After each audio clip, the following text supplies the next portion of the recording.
प्रदेश युवा कांग्रेस के नेतृत्व में आज हमारे राष्ट्रीय अध्यक्ष वी श्रीनिवास जी ने इस निकम्मी सरकार जो कि बात शुरू की थी काले धन से और बात शुरू की थी उसने अच्छे दिन से, आज न अच्छे दिन दिख रहे हैं न काला धन आ रहा है। पेट्रोल डीजल जो 35 रुपए में देने वाले थे आज 100 के पार हो गया है।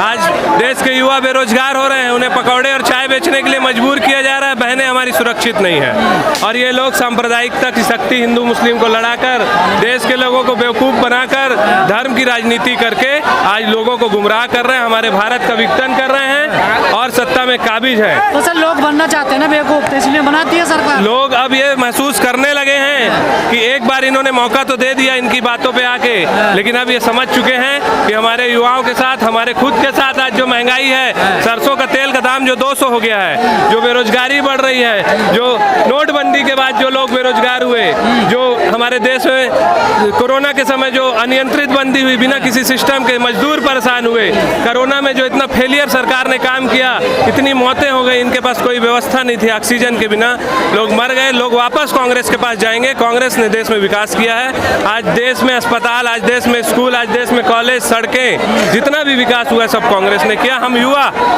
वापस कांग्रेस को लाने के लिए कांड चल रहा है देश में, उसको कैसे देखते हैं? जासूसी कांड को ऐसे देखते हैं कि इनके पास कोई काम नहीं है, ये सिर्फ कांग्रेस की जासूसी करके, पत्रकारों की जासूसी करके पूरा करोड़ों रुपए राहुल गांधी जी की छवि खराब करने में लगा रहे हैं और उनके ऊपर जासूसी करके ये उनकी छवि खराब करके अपने आप को सत्ता में काबिज करना चाहते हैं। लेकिन अब देश का युवा, आप इतना सैलाब देख के ये समझ रहे होंगे, जो हजारों हजार की संख्या में दिल्ली कूच किए हैं। हम 3000 किलोमीटर से दिल्ली आए हैं और हमारे साथ सैकड़ों युवा आए हैं। ये इस बात का परिचायक है कि आने वाले समय में इन झूठे लोगों को, निकम्मे लोगों को देश की जनता उखाड़ फेंकेगी। लेकिन कांग्रेस शासनकाल में जब महंगाई बढ़ती थी, स्मृति ईरानी सिलेंडर लेकर सड़कों पर बिल्कुल, हम वही बोलना चाहते हैं, देश की जनता को समझना पड़ेगा कि जब स्मृति ईरानी गैस का दाम 500 हुआ करता था तो रोड में चूड़ियाँ तोड़ा करती थी, जब पेट्रोल 50-60 रुपए हुआ करता था तो रोड में इन लोग साइकिल चलाया करते थे। आज ये कहाँ है? आज देश की बेटियों का बलात्कार हो रहा है, ये कहाँ है? ये देश की माताओं बहनों को समझने की आवश्यकता है, इनके झूठ को समझने की आवश्यकता है। और ये सिर्फ हमारे पूरे देश की जितने भी चीज़ें उसको बेच रहे हैं, उपक्रम बेच रहे हैं, पेट्रोल डीजल का दाम बढ़ा रहे हैं, एयरपोर्ट बेच रहे हैं, सरकारी उपक्रम बेच रहे हैं। लेकिन मोदी जी ने कहा था कि महंगाई से देश तरक्की करेगा। आप देख रहे हैं तरक्की, आज पूरे देश के युवा 50,000 की संख्या में अगर दिल्ली आए हैं अपने अपने प्रदेशों से तो यही तरक्की है। आज बेरोजगारी बढ़ रही है, आज पेट्रोल का डीजल 100 हो गया, ये तरक्की है पेट्रोल की। हमारे सरसों का तेल 200 हो रहा है, यही तरक्की है। बेरोजगारी बढ़ रही है देश में, आज लोग कोरोना से मर रहे हैं, ऑक्सीजन की कमी से मर रहे हैं, यही तरक्की है। लेकिन मोदी सरकार कहते हैं कि मुफ्त टीका लगाया है, मुफ्त इलाज कराया है। मुफ्त टीका कहाँ से लगाया? पूरा पेट्रोल से वसूल लिया टैक्स के रूप में इन्होंने, और वो नहीं लगा। कांग्रेस तो जीवन भर से मुफ्त टीका लगा रही है। वजह जो महंगाई इतनी बढ़ती जा रही है, ये वजह यह है कि उद्योगपतियों की सरकार है, उद्योगपति करोड़पति और अरबपति बनाने के लिए ये महंगाई बढ़ा रहे हैं और जो भी कमीशन खोरी उनको दिया जा रहा है, और इन्होंने ही इनको चुनाव में फाइनेंस किया था, इसलिए उस चीज को स्थिति बता रहे हैं। खराब है तो फिर सरकार को वोट कैसे मिल रहा है? इसको क्या वजह है? सरकार को वोट लोग गुमराह होकर, ये जो विघटनकारी जो शक्तियां हैं, जो देश में हिंदू मुस्लिम के नाम पे लड़ा रहे, आपसी भाईचारे को खत्म कर रहे हैं, इसके लिए वोट का केंद्रीकरण हुआ। और एक बार चूंकि कांग्रेस इतने दिन से सत्ता में काबिज थी, लोग सोचे कि इनको भी मौका दिया जाए। रामदेव बाबा जैसे ढोंगी लोगों ने आकर यहाँ पर जो आंदोलन और अनशन किया, अन्ना हजारे लोगों ने देश को गुमराह किया। आज किसान, आज देखिए आप 1000 किलोमीटर से आकर यहाँ पर पूरे दिल्ली को घेरा है, लेकिन कोई मीडिया जाके इसको दिखाने तैयार नहीं है। 35 रुपए लीटर तेल मिलेगा, बीजेपी वो आंख मारते हैं ना, उनका क्या है कि उनको गणित आता नहीं था। जब अब सरकार आ गई तो उल्टा बोलने लगे। पहले सरकार लाना था, झूठ बोलना था। वो खुद उद्योगपति, वो क्या बोलेंगे? उनको तो अपने पतंजलि योगपीठ और उसका सामान बेचने से फुर्सत नहीं है।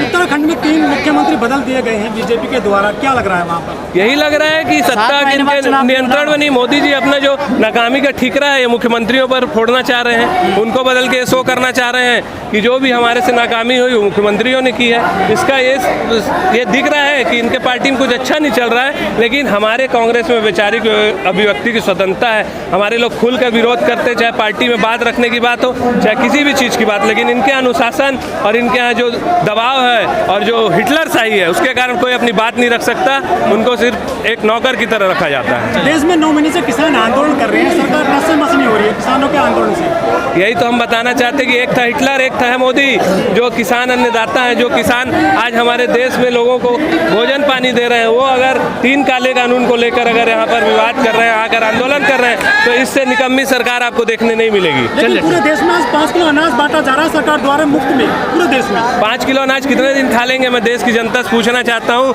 ये सिर्फ और सिर्फ गुमराह करना चाहते हैं लोगों को छोटा छोटा लाभ देकर उनके वोट को खरीदना चाहते हैं और उनको अपंग और असहाय बनाना चाहते हैं। और फॉर्मर एंटी बिल्स के लिए और सिटीजन राइटशिप के लिए हम पूरा लोग इधर हमारा तेलंगाना से लिए अभी एंटी गवर्नमेंट लॉस के लिए हम लोग इधर आए। हम लोग यहाँ पर दिल्ली में आंदोलन चल रहा है, प्रोटेस्ट चल रहा है किसानों का 9 महीने से। सरकार उनकी बातों को नहीं मान रही है। सरकार किसान का व्यतिरेकी सरकार है। अच्छा, सरकार किसान के लिए नहीं, सरकार पूरा कॉर्पोरेट व्यवस्था के लिए है। सरकार पूरा कॉर्पोरेट व्यवस्था लेके काम कर रहा। सरकार गरीबों के लिए, सरकार कमाने वाले के जैसा है। सरकार गरीबों के लिए नहीं काम करेंगे। सरकार पूरे कॉर्पोरेट व्यवस्था लेके अनिल के अंबानी के लिए, धीरूभाई अंबानी के लिए काम कर रहा। ये 2019 में नारा था बीजेपी का कि बहुत हुई महंगाई की मार, अब की बार मोदी सरकार। तो महंगाई तो इनका मुद्दा था 2019 में। अभी वो मुद्दा आ रहा है, मगर वो जीतने के थोड़ा कांग्रेस को उधर पहले कांग्रेस के पूरा वो ऑर्गेनाइजेशन में थोड़ा कमज़ोर है। अभी राहुल गांधी प्रति स्टेट में नया पीसीसी बनाया और यूथ कांग्रेस के भी ग्राउंड लेवल से पूरा ऑर्गेनाइज कर रहा। अभी हम लोग ऐसे इलेक्शंस में कांग्रेस गवर्नमेंट आ रहा, देश के लिए कांग्रेस लड़ रहा। सर, जो मोदी जी हैं वो कहते हैं कि देश की तरक्की के लिए महंगाई बहुत ज़रूरी है, इसलिए जो महंगाई हो रही है देश से, इससे देश तरक्की करेगा, देश आगे बढ़ेगा। देश किधर भी आगे नहीं बढ़ रहा है। देश कौन भी मोदी के लिए काम कर रहा, मोदी उसके लिए खाली। अब कोरोना में सभी लोग लिए मर रहा। कोरोना में ऐसे समय में सभी लोग काम नहीं है, कुछ भी नहीं है, मगर देश में सारी चीज़ों में रेट बढ़ रहा हो रहा। लेकिन मोदी सरकार आज 5 तारीख है, आज पूरे देश में अनाज बांट रही है 5 किलो प्रति व्यक्ति गरीबों को। ये बड़े पैमाने पर एक अभियान चल रहा है देश में। एक अनाज से लिए प्रति लोग जीतते नहीं ना करी। मैं क्या बोल रहा हूँ, खाली उन्हें एक चावल दे के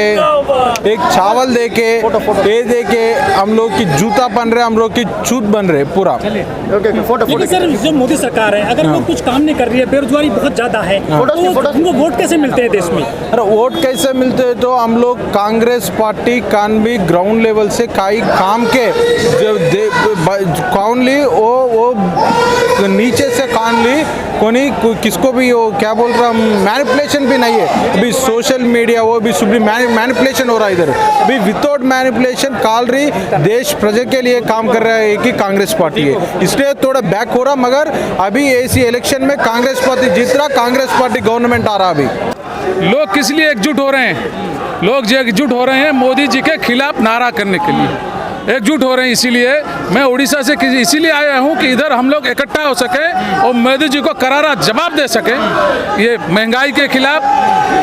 ये आज हम लोग का इकट्ठा मोदी जी को एक बड़ा झटका देगा, जो आगे जाके उनको ये जरूर उनको धक्का लगेगा। 8-9 महीने से किसान भी बैठे हैं, सरकार तो उनकी बात भी नहीं सुननी, तो आपकी कैसे सुनेगी एक दिन में से? मोदी जी वो यूज कर रहे हैं अपना पावर, जो साधारण लोगों का बात सुनना नहीं चाहते हैं, वो सुनना चाहते हैं अपना पार्टी का, अपने चिन्ह का, अपने पावर का यूटिलाइज करते हैं। वो साधारण लोगों का बात सुनना नहीं चाहते। वो तो कहते हैं मैं तो सेवक हूँ, प्रधान सेवक हूँ मैं तो देश का। वो तो कहेंगे भारत के प्रधानमंत्री है, खुद भी खुद को राजा बोलेंगे, उसमें क्या फर्क पड़ेगा। लेकिन इसका जनसाधारण जवाब देगा इलेक्शन में, चुनाव में। सर, चुनाव में तो वो एजेंडा ले आते हैं ना कोई ना कोई। तो सच बात बोलूं मैं आपको, अभी भारतवर्ष के जनसाधारण को पता चल गया जब तेल का लीटर 110 रुपया छूने वाला है, गैस का सिलेंडर 884-85 रुपया छूने वाला है, और छू भी गया। महंगाई तेल का, खाने का, सबका दर बढ़ गया, तो अब क्या होगा? इसका जवाब तो साधारण को इकट्ठा होकर देना पड़ेगा भैया। मोदी जी ने कहा था कि महंगाई से देश तरक्की करेगा। मैं मैं पुलीन पुहान, मैं AICC मेंबर हूँ, मैं यूथ कांग्रेस का लीडर हूँ। मेरे को एक बात बोला, अभी मोदी जी आए मैं थप्पड़ लगा दूंगा गले पे एकदम ज़बरदस्त करके, उसके लिए मेरे को जेल जाना पड़े, फांसी लगना पड़े, कोई फर्क नहीं पड़ेगा मेरे को। ये जो जासूसी चल रही है इसको कैसे देखते हैं आप? जासूसी कांड पैसे के लिए ये लोग जासूसी कर रहे हैं भाई। जो कांग्रेस के लिए पक्का काम करेगा, ईमानदार रहेगा, वो कभी जासूसी नहीं करेगा। और सच्चा कांग्रेसी होकर रहेगा। जो 70 साल का पार्टी है उसको बना के रखने की कोशिश करेगा।